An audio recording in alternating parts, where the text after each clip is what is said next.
You and your team have been digging into the fortunes of the 9 Supreme Court justices for months now, and I am curious, what do the Supreme Court justices' finances tell us about them?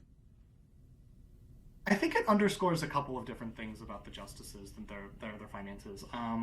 First of all, you would think that maybe there was some trends in their careers that showed a difference between the conservative and liberal justices, but there's actually not, and I think it shows a lot about the legal profession. A lot of these folks have done a mix of public and private practice over the years.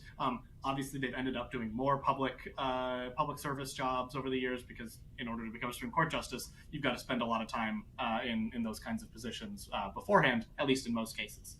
And I think the other thing it shows is that private practice is worth a lot more in terms of compensation than either government or academia. And that's revealing because it shows how legal work is compensated in this country. After we posted this story, I heard from an activist who runs a organization called Fix the Court, which is a group that advocates for various ethical guidelines on the court and on the judiciary at large.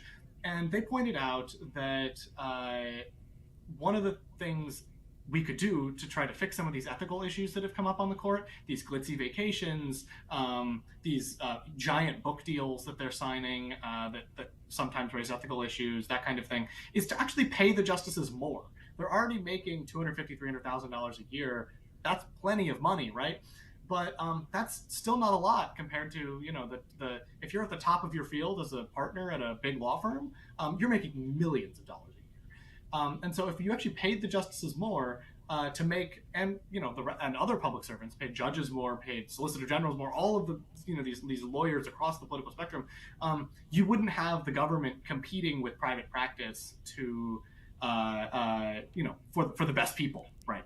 And so that I thought was a really interesting point that I don't think we got into in our reporting. Maybe it's something we'll look into further.